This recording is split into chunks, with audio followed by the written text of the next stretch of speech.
Good day, microeconomics students, and welcome to our fall 2019 hybrid delivery of microeconomics. My name is Chick Kelly. I'm an adjunct professor of econ at Monco. This is the video version of the syllabus. Most important information on the syllabus is by far my phone number up top there. So if you need anything throughout this course, there I am, 610-405-8388. Please feel free to text me at any time if you need assistance with anything related to this class. If you need interpretation of any of the material we'll cover, a question about a quiz or a discussion question, anything I can help you with. Ultimately, it's your money, your time, and your education, and I am here to help you. So please don't hesitate to reach out at any time, day or night. I'll try to get back to you as soon as possible. My email is up there as well. I definitely check email daily, but I can definitely get back to you quicker through a text message. All right, so in this course, microeconomics is the typically the class that students take first when they're studying business at Monco. Monco likes the idea of students taking micro before macro. So micro is an examination of the individual decision makers within the economy. So we'll be studying things such as, markets, pricing, the four market models, competition, and more interesting topics as international trade and other things as government's role in breaking up monopoly. Those type of ideas and principles and concepts are all related to microeconomics. Um, so if you took elements or macro, you're good to take this class. Actually, I don't even think there is a prerequisite for this class. All right, so last part of this page is the textbook. We're using the 21st edition of McConnell Brew Flynn Microeconomics. You can just purchase this electronically because you have to sign up for Connect.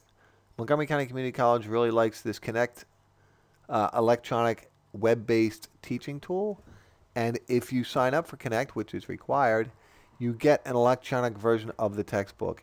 If you choose to get a paper copy in addition to that, it's always a good idea to buy a used copy. So if you're the type of student that doesn't really like reading from a screen and you wanted to get a paper book or even a hardback, but a paper copy, the other thing I would suggest is if you really want to get a paper copy, go on eBay and get a 20th edition of Micro, even a 19th edition, because the principles and concepts and the ideas in the textbook really haven't changed much over the last several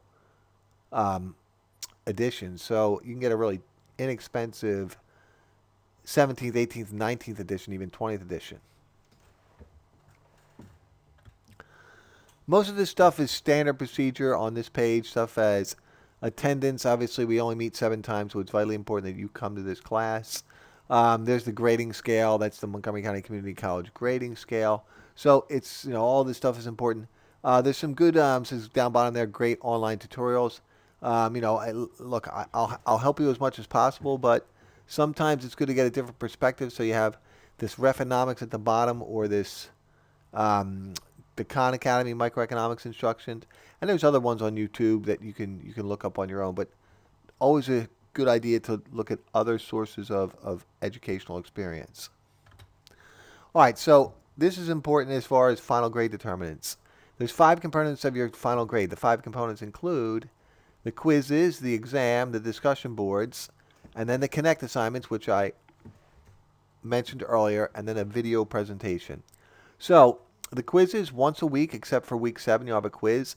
Typically, I will send you an article to read, sometimes a video as to watch, and it will definitely be directly related to the principles and concepts that we're covering that week. So, for instance, the first week, we're covering basic economic thinking, which includes the definition of economics and the economics perspective, and you will receive an email with an article, and you will have to read the article. Actually, this week there's actually 4 articles to choose from for the quiz. The instructions have already been emailed to you. And then you answer a question about how the contents of the article relate to the topics we're covering. The good thing about the quiz is that they're not just mundane, you regurgitate information that you studied from the book. Typically, I like to have students think about the principles and concepts we're covering and challenge students to relate those ideas and those principles and concepts to real world actual events. Same thing with the discussion questions. There's a discussion question every week except the last week. All right, the discussion questions will again come from either articles or videos related to the principles and concepts we're covering that week. You should definitely read the instructions on how to answer the discussion questions. So obviously when you have discussion online, it's typically somewhat of an opinion, but it's not just enough to enter your opinion. It's vitally important for you to explain yourself and use logical presentation of your ideas with the principles, concepts, and economic principles that we are covering in class. So again, the instructions for answering the discussion questions, especially the first week, have been made clear right here. They're also on an announcement I sent you in an email, right? So the other thing is when you are participating in discussion, please be respectful of other people's opinions. You are more than welcome to differ or disagree with them, but in a respectful manner, right? So that's the discussions and the quizzes. The exam, there's a comprehensive exam at the end of the course. It will be taken online, all right? And more about that when we get to that part of the course, but typically involve something like 40 multiple choice questions and a few essay questions, and you will take it right through Blackboard. The Connect assignments, all right? The Connect assignments, every week you will have work to do that's web-based, and it's an online delivery of content and review. So it's a good way for you to have some self-paced educational experience related to the economic ideas we're covering, right? Then the last piece of your grade is this video presentation. All right, more about that at the end of the syllabus because the last page of the syllabus has detailed instruction for the video presentation. All right, here's a list of the topics we'll be covering this course and the weeks that each of these topics will be covered. For the most part, we will stick to this agenda. There's a slight chance maybe that we might switch immigration and international trade at the end of the class, depending on how much time we have and how much we've gotten through in week 6. This exercise, do you think like an economist, is something we will touch on in class in these top 10 kickoff terms.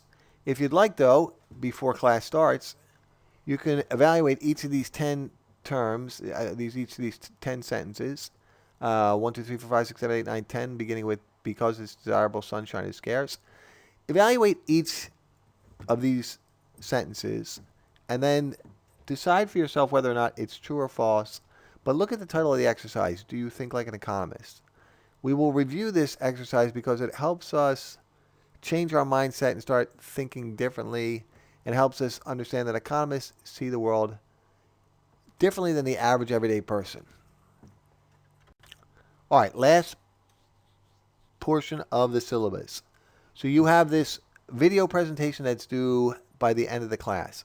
The due dates are up here. The 9th of December is when it's absolutely due. You should have a topic picked by the 20th of December.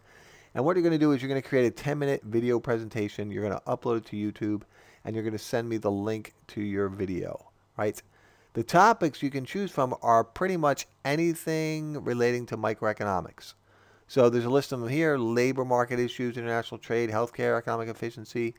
It's literally limitless, right? Resource economics, behavioral economics, poverty and income distribution, government maintaining competition, right? But I would suggest start to think about your topic for your presentation sooner than later, because topics will be approved on a first-come, first-served basis. Not to say that we could maybe have 2 people researching and delivering a presentation on the same topic, but we don't want 3 or 4 people doing the same topic. All right, so to get prepared for your presentation, you're going to need to find current information from publications such as Wall Street Journal, The Economist, New York Times, any reputable news source. Economic journals are good, but they get sort of academia, which means they're written at such a high level that they're not always beneficial for the introductory student. So, you're more than welcome to use an academic journal that you can research through the database service of Montgomery County Community College. However, they're sometimes written at a level far above the They're written by PhDs, four PhDs in economics. All right. The rubric is down bottom here, number 7.